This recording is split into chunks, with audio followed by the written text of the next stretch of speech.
When you spend years building trust, and one lie shatters everything, revenge doesn't feel like hate. Feels like justice. This is how I turned my office scandal into my redemption. My name is Emerson, and for 7 years I thought my life was perfectly aligned. A stable job at a respected marketing firm in Chicago, a cozy apartment with a balcony full of plants, and colleagues who felt like a second family. Every morning, I'd stop by the same cafe on Wabash Avenue, order my vanilla latte with almond milk, and greet the barista who knew my name by heart. The smell of roasted coffee beans and the sound of espresso machines had become my daily rhythm before walking into the glass building that housed my dreams. I wasn't rich. I wasn't extraordinary. But I was proud of how far I'd come. My parents worked blue-collar jobs their entire lives, and I'd fought tooth and nail to build a career where I could wear heels, sit at a desk, and lead campaigns for national brands. To me, that was success. At work, I was known as the steady one, the dependable one, the one who could be trusted to handle client crises at midnight or fill in when someone called in sick. My boss, Daniel, often praised me during meetings, saying things like, "Emerson's consistency keeps this place from falling apart." And every time he said it, I smiled, not because I needed validation, but because I believed it was mutual respect. Then there was Claire, my closest friend at work. We joined the company around the same time. She was sharp, ambitious, and always wore this confident smile that made people gravitate toward her. We'd share lunches, vent about deadlines, even talk about life outside the office, boyfriends, family, dreams. I trusted her more than anyone there. She once told me, "If you ever get promoted before me, I'll still be happy for you." And I believed her. Everything changed one Thursday afternoon, the kind that starts off completely normal. We were preparing a major presentation for a new client, Aurelia Cosmetics, a deal that could bring millions to the firm. I'd led the strategy, crafted every slide, and spent countless nights fine-tuning the details. My fingerprints were all over that campaign. The next morning, as I walked into the conference room, coffee in hand, I noticed something strange. My name was missing from the presentation. Instead, it read "Concept by Claire Reynolds." I froze. The room buzzed with chatter, but my mind went silent. I looked at Claire, who smiled at me, that same confident smile, but it felt colder this time. Daniel entered, gave her a proud nod, and said, "Claire, your work on this was phenomenal. You're really proving yourself." I waited for her to correct him, to say something, anything, but she didn't. She just smiled wider. After the meeting, I pulled her aside. "Claire, why would you do that?" "That was my strategy." She looked at me calmly, like she'd rehearsed this moment. You were part of the team, sure. But Daniel said someone needed to take ownership. I just stepped up. Stepped up. My voice trembled. "You took credit for everything." She shrugged. "It's just business. Don't make it personal." But it was personal. Every late night, every skipped weekend, every idea I poured my heart into stolen. That weekend I couldn't sleep. The glow of my laptop screen reflected on the walls as I stared at old files, drafts, and timestamps that proved the work was mine. My chest felt tight, my mind racing with anger and disbelief. But beneath the fury there was something deeper, a hollow ache. I realized I wasn't just betrayed by a colleague. I was betrayed by someone I'd called a friend. On Monday I went to HR. I showed them everything, emails, edits, proposals. They said they'd look into it. 2 weeks later, they told me the matter was resolved internally. Claire got promoted. I got moved to another project. That was the day something inside me broke, and something else awoke. I didn't want revenge out of anger. I wanted justice. I wanted to show them that stealing my work was the biggest mistake they'd ever make. And that's where my real story, my redemption, began. The Monday after Claire's promotion announcement felt different. The air in the office was heavy, not just because of the fluorescent lights or the endless ringing of phones, but because every glance felt like a quiet judgment. I could feel eyes following me when I walked past the glass partitions. Whispered conversations stopped when I entered the break room. The email came mid-morning. Subject line: Project Reassignment Notice. It was from HR, polite, cold, and detached. I'd been reassigned to a minor campaign, one that barely had any visibility, the kind of project interns usually handled. No explanation, no acknowledgement, just a quiet exile. That afternoon, Daniel called me into his office. He leaned back in his chair, fingers steepled like a man who enjoyed control. Emerson, he began. I know the Aurelia situation was complicated, but we need to move forward as a team. I stared at him, trying to keep my voice steady. Complicated? Daniel, she took credit for everything I built. You know that. He sighed. Claire's leadership stood out. You have great execution skills, but maybe you're not as. He paused, searching for a word. Strategic. That word cut deep. Not strategic. I'd spent months shaping that campaign from nothing, but apparently I wasn't strategic enough to own it. When I left his office, Claire was waiting by the coffee machine. She smiled, holding a mug that said #BossLady. How'd it go? She asked casually, like we were still friends. Congratulations on the promotion, I said flatly. Thanks, she replied, brushing her hair behind her ear. You know, sometimes we have to be bold to get ahead. You're good, but maybe you play it too safe. She turned away before I could respond, leaving the faint scent of her floral perfume in the air, the kind that made my stomach turn now. Over the next few weeks, the distance between us became an unspoken wall. She started holding meetings without me. Clients I'd worked closely with were suddenly reassigned to her portfolio. When I entered a room, conversations died mid-sentence. And Daniel, the man who once called me the glue of the department, barely looked up when I passed by. It wasn't just isolation. It was erasure. At home, I'd sit on my couch at night, a glass of wine untouched beside me, staring at the city lights. My apartment used to feel warm. The scent of lavender candles, the quiet hum of jazz from my record player.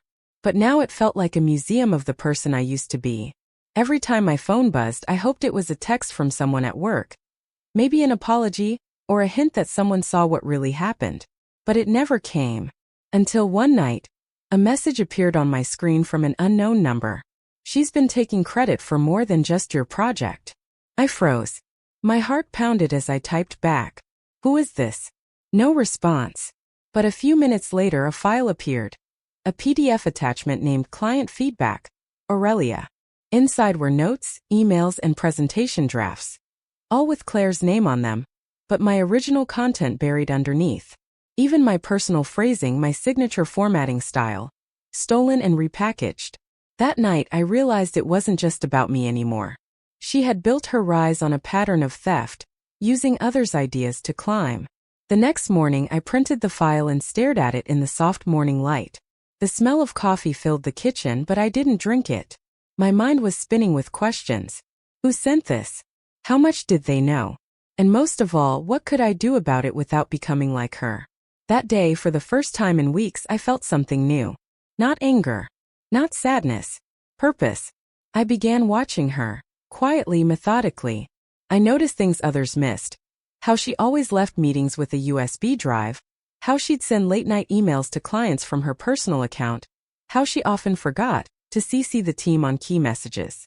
And then I remembered something Daniel once said at a company dinner.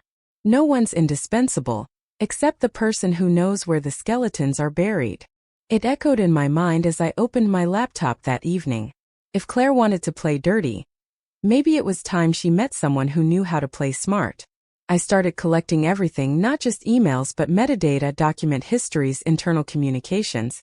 Every trace of her shortcuts, her manipulations, her quiet thefts. I didn't know what I was building yet, but I knew why. Because when someone steals your voice, the only way to take it back is to make the truth louder than their lies. There's a moment, a single silent moment, when the world around you stops making sense. For me, that moment came 3 weeks after the Aurelia incident. It was late. The office was dark, except for the dim light spilling from my monitor. Most people had gone home hours ago. I sat there scrolling through files, trying to hold on to some sense of purpose, some proof that I still mattered here. But every click just reminded me how invisible I'd become. My projects reassigned. My team distant. Even my email inbox was quieter, no good mornings. No quick check-ins. Just system notifications and silence. I reached for my coffee mug, only to find it empty. The kind of empty that feels metaphorical. The hum of the air conditioner filled the silence, and for a second I just stopped. My reflection stared back at me from the screen. Tired eyes, messy hair, and that faint exhaustion that sits behind every forced smile. I whispered to myself, "What happened to you, Em?" There was no answer. Only the soft flicker of the computer monitor, the clock ticking somewhere behind me, and the weight in my chest pressing harder with every breath. I gathered my things and walked toward the elevator. The floor was silent, the kind of silence that used to feel peaceful but now felt suffocating. Inside the elevator, I caught my reflection again. The confident woman who once led campaigns and presentations had vanished. In her place was someone smaller, quieter. Someone who'd been humiliated and forgotten. When I got home, I dropped my keys on the counter and sank into the couch without turning the lights on. The city glowed through the window, neon reflections dancing on the floor. I watched people walking below, laughing, living. The world kept going even as mine felt paused. I thought about calling my mom. She'd always been my voice of reason. The one who told me that hard work never goes unnoticed. But how could I explain that in this world, hard work sometimes gets erased? My phone buzzed. Another message from that unknown number. "She's doing it again. Look at the quarterly report." I opened the company portal. Sure enough, Claire's name appeared beside a new award. Employee of the Quarter. The announcement praised her for developing innovative strategies and leading multiple client wins. One of those client wins was mine. A small campaign I'd initiated months before she ever touched it. Something inside me broke then. Not a loud shatter, more like a quiet crack. The kind you don't notice until it spreads. Tears blurred my vision. I pressed my palms against my face, my body shaking as I whispered, "It's not fair. It's not fair." Hours passed. My apartment was filled only with the sound of rain tapping the window. I didn't eat. I didn't sleep. I just sat there drowning in humiliation, anger, and that aching disbelief that the world could be so cruelly indifferent. For days I moved like a ghost. I'd go to work, do what I was told, smile when necessary. On the outside I looked functional. But inside I was crumbling. My confidence, my identity, my self-worth, all slipping through my fingers. Then one Friday afternoon, Daniel announced a department-wide meeting. I walked in trying to stay invisible. Claire was standing near the projector, glowing in her tailored suit, ready to present another project that wasn't entirely hers. As she began to speak, my heart pounded. Every word she said felt like a needle. Every slide she showed, a piece of me being stolen again. And then it happened. She mispronounced a brand name. A name I had created for the campaign. Something I'd spent hours researching, testing, perfecting.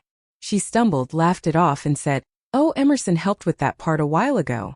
The room laughed politely. But to me it felt like a dagger disguised as a joke.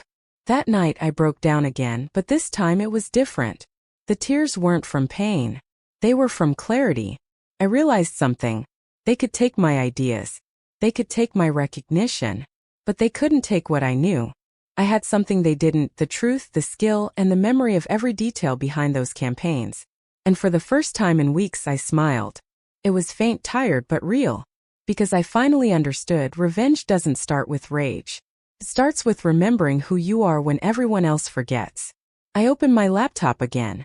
This time not to scroll aimlessly or drown in what I'd lost, but to plan. I created a new folder titled Phoenix. It was simple. One word, but it meant everything. The next chapter of my story wouldn't be about falling apart. It would be about rising, smarter, quieter, and ready to make the truth burn bright enough for everyone to see. I didn't sleep that night. The glow of my laptop lit the room like a quiet fire. The word Phoenix blinked on the screen, the name of my new beginning. If Claire had built her career by stealing from others, then I would build mine by exposing truth, not just hers but the system that allowed people like her to thrive. But revenge, I told myself, isn't about chaos.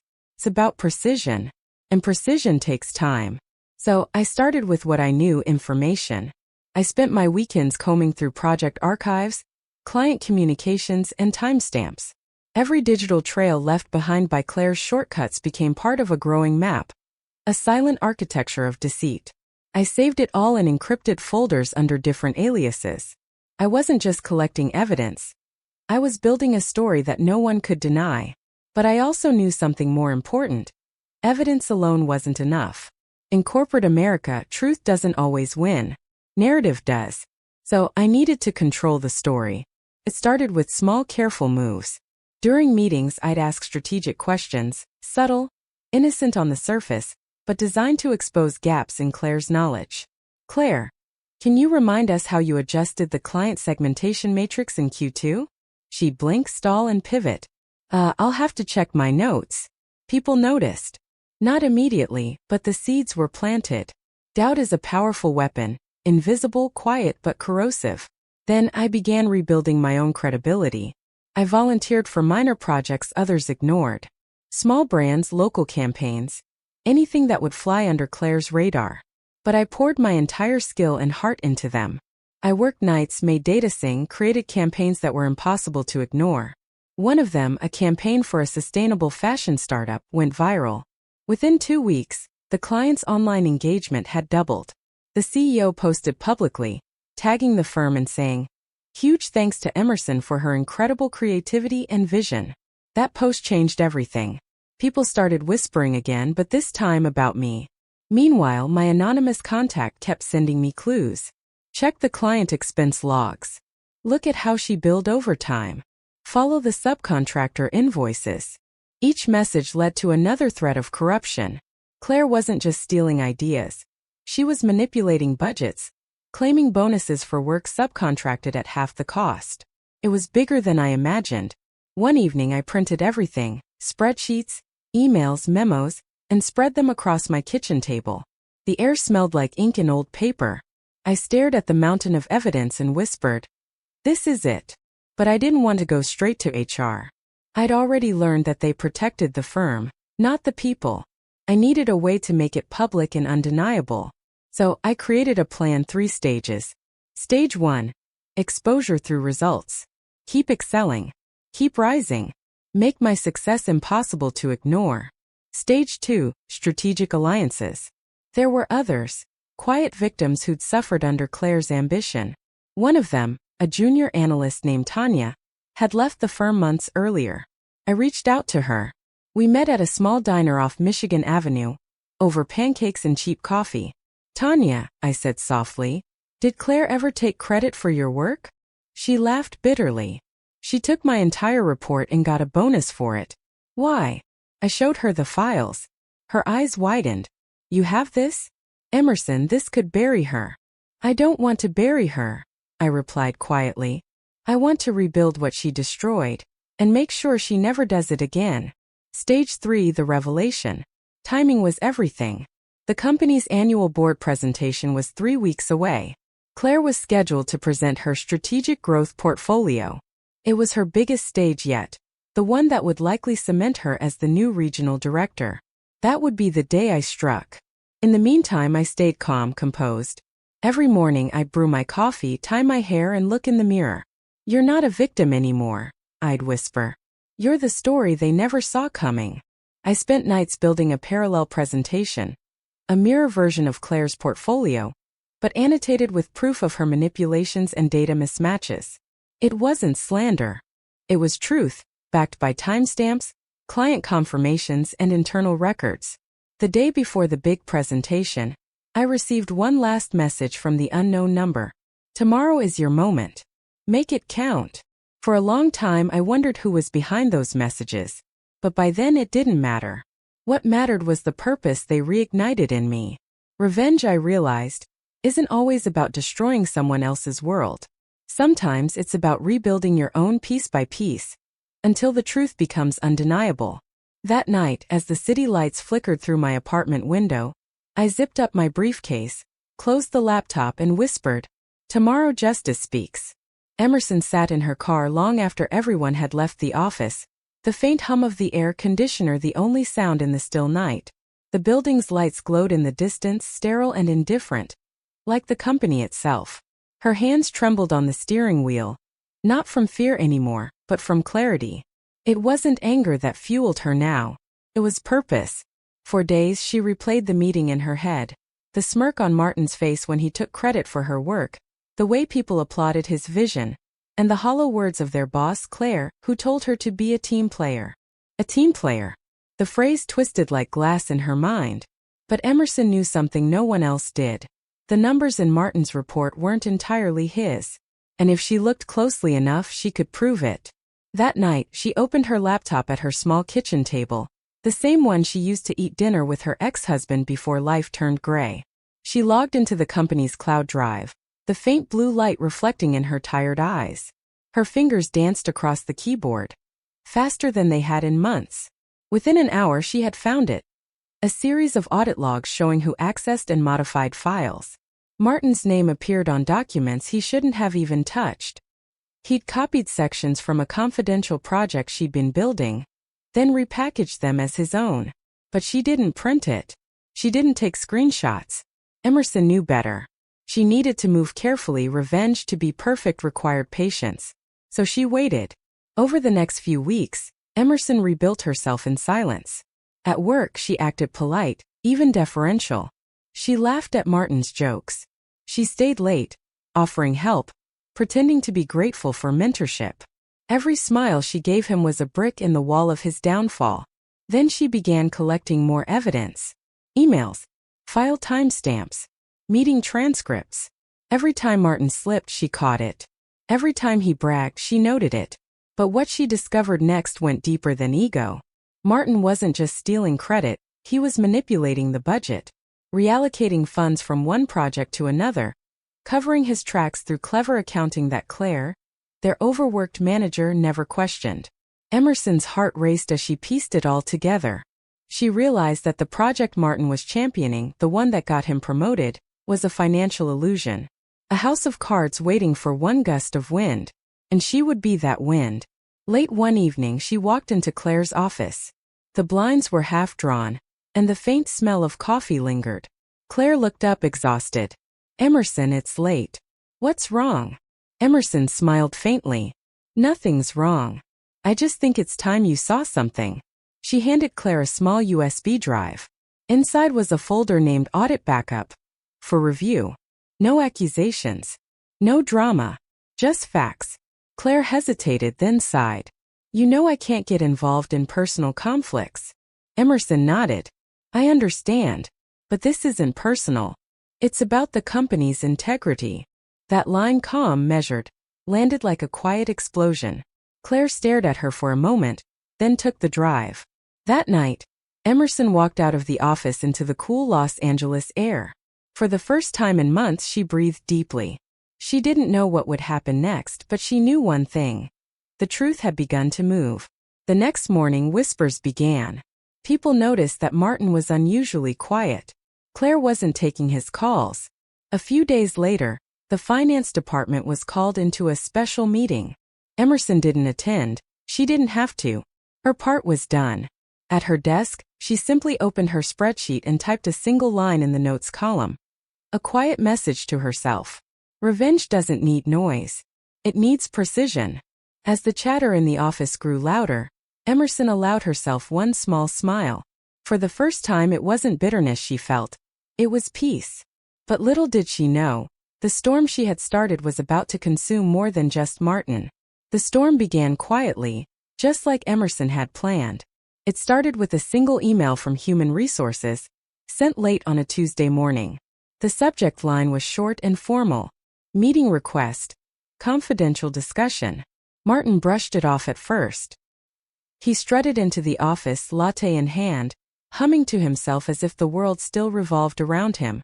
The walls of the open space office buzzed with gossip, though no one dared to speak too loudly. But Emerson could feel it, the shift in the air. The silence that follows before thunder hits. At noon, Claire's assistant walked up to Martin's desk. "Claire would like to see you." "Now." Martin's confident smile faltered for the first time. He looked around, people pretended to work, their eyes glued to their screens, but every ear was listening. He stood, straightened his tie, and walked toward the glass conference room, the same room where he'd once humiliated Emerson. Emerson didn't follow, but from her desk, she could see the outlines through the frosted glass. Martin gesturing, then sitting, then silence. Claire's voice low, sharp. Another figure entered the room, someone from finance, then HR. 15 minutes later, Martin emerged. His face pale. His jaw tight. He didn't look at anyone. He just grabbed his phone and disappeared down the hallway. The office felt electric. Every keystroke, every whisper, alive with tension. By afternoon, rumors started leaking. Finance found inconsistencies. They're auditing his entire project. I heard Claire called legal. Emerson kept her head down, pretending not to hear. Inside, her heartbeat thrummed with a strange mix of fear and satisfaction. She hadn't wanted chaos, only justice. But once truth starts to unravel, it rarely stops where you expect. That night, Martin didn't show up at the after-work meeting he'd organized. By the next morning, his desk was empty. No personal items. No photos. No mug. Just a silent computer screen. Claire called a full team meeting that afternoon. Her expression was unreadable. As some of you may know, she began, we're reviewing several projects due to discrepancies in financial reporting. Until further notice, Martin has been placed on leave. No one spoke, but the silence was louder than applause. Claire's eyes flickered toward Emerson for just a second, a quiet acknowledgement. A nod between two women who understood the cost of staying silent for too long. After the meeting, people whispered in corners. Some said Martin had been caught falsifying data. Others claimed he'd been working with an outside vendor under the table. The truth was probably buried under both lies and fear. But for Emerson, it didn't matter. The system that ignored her had finally turned inward and started devouring its own corruption. That evening, Claire called her into the office. The blinds were open this time, the sunset spilling orange light across the floor. Emerson, Claire said quietly, I reviewed your work. It's impeccable. You've been overlooked for too long. Emerson didn't reply. She simply nodded, feeling a lump form in her throat. Claire hesitated, then added, there's going to be an internal audit team from headquarters. They might reach out to you for background. Don't worry. Your name won't be attached to anything officially. That line confirmed it. Claire knew exactly who had pulled the first thread. When Emerson left the office, the evening air felt lighter. The sound of the city outside was distant, almost unreal. She stopped by the parking lot railing and looked up at the sky, a soft smile tugging at her lips. Martin's downfall hadn't brought her the loud triumphs people imagine revenge to bring. There were no fireworks, no applause. Just a deep, quiet satisfaction, a sense that justice, though delayed, had finally exhaled. Yet, even as she drove home, a thought lingered in the back of her mind. In every downfall, someone else gets caught in the debris. And soon, Emerson would learn that even when the villain falls, the world still demands payment for the truth. The week after Martin's departure felt like stepping into a new world, quiet, but fragile. The air in the office carried that strange emptiness that follows a storm. Desks rearranged, whispers replaced by wary politeness, and every email tagged with internal review in progress. For the first time in months, Emerson could sip her morning coffee without feeling a knot in her stomach. Yet, peace never comes without a shadow. On Thursday morning, her phone buzzed. Subject: interview request, corporate audit division. Her stomach sank. She knew this was coming. Claire had mentioned an audit team from headquarters. But the words formal interview felt colder, sharper, more dangerous than she had expected. That afternoon, she sat in a sterile glass room with two auditors from New York, a man named Richard and a woman named Dana. Their tone was polite, but their questions were surgical. Ms. Emerson, when did you first notice irregularities in Mr. Martin's project? Did you ever communicate those concerns to anyone before the audit began? Can you confirm if you had access to the files that were flagged? Emerson's palms grew damp. She answered carefully, truthfully, but she could feel how each word was being weighed, dissected, analyzed. Richard looked at her over his glasses. We've found traces of early access logs. Someone reviewed the internal reports weeks before they were flagged. Her heart skipped. She hadn't used her work account, she was too careful. But maybe one late night, when she had logged in through the shared system, it had left a trace. Dana leaned forward. We're not accusing you of wrongdoing, Ms. Emerson. We just need to understand what led to this. Her throat tightened. She wanted to say, I just wanted justice. But she stayed silent. When the interview ended, Emerson stepped outside into the cold dusk. The air smelled of rain and exhaust, that heavy New York scent that always reminded her of ambition and survival. She walked along the sidewalk, her reflection gliding beside her in the darkened glass buildings. For the first time, she felt the thin line between right and wrong blur. In trying to expose the corruption, she had become part of a system that demanded proof, procedure, and accountability. Not emotion, not truth from the heart. The following week, Claire called her in again. Her face was softer this time, but the conversation was no less heavy. "They might reach out again, Emerson," she said gently. "You did the right thing, but you know how corporate works. They'll check every angle, every log, every timestamp." Emerson nodded.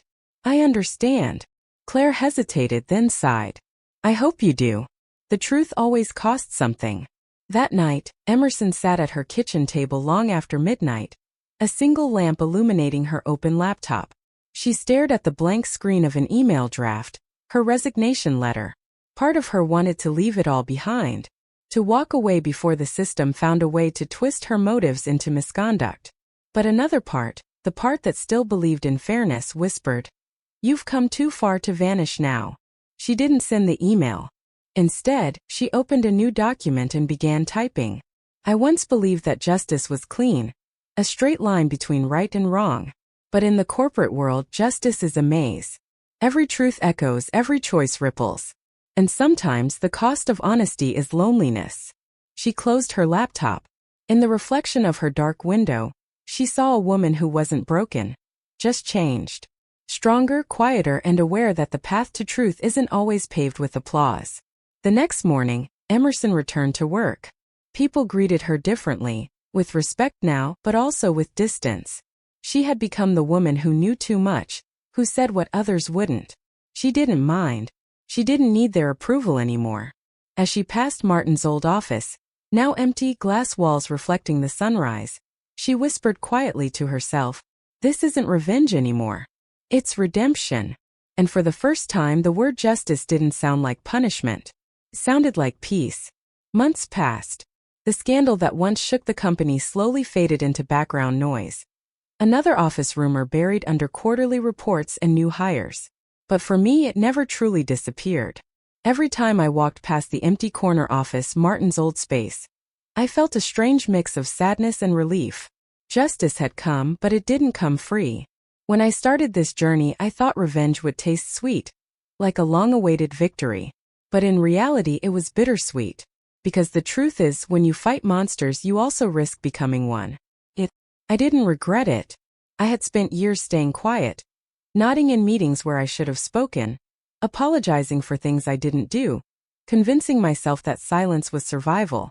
But silence only feeds the powerful. It took betrayal, humiliation, and loss for me to find my voice. And that voice, quiet but unshakable, became my armor. I learned that revenge, when born from pain, is dangerous. But justice, when born from truth, is healing. The difference lies not in the act, but in the intention.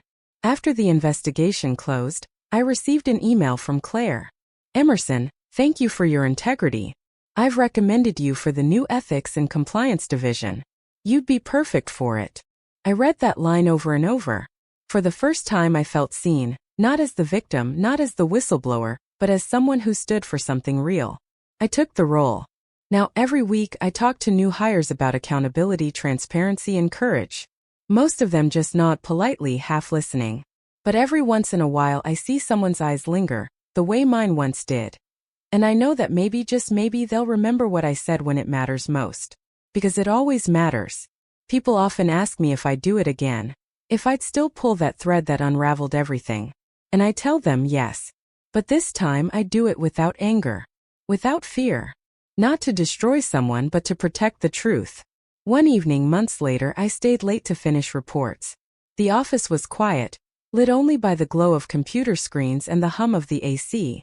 I poured myself a cup of coffee, walked to the window, and looked out at the city, alive, chaotic, beautiful. For a long time, I stood there thinking about everything that had happened, the lies, the humiliation, the fear, the justice. And then I realized something simple yet powerful. Justice isn't a destination. It's a practice. It's choosing every single day not to stay silent. It's learning to raise your voice, not out of vengeance but out of integrity. That's when I whispered to myself, revenge ends when pain speaks, but justice begins when truth listens. And somehow in that moment I knew I had finally healed. The next morning, as sunlight poured through the glass office walls, I smiled at my reflection. calm, grounded, free. Because true revenge isn't making someone fall. It's rising above them, stronger, wiser, and untouchable. If you've ever been betrayed, belittled, or silenced, remember this. Your voice matters more than their power. Like, share, and subscribe. Not just to this story, but to every story that reminds us that justice is still worth fighting for.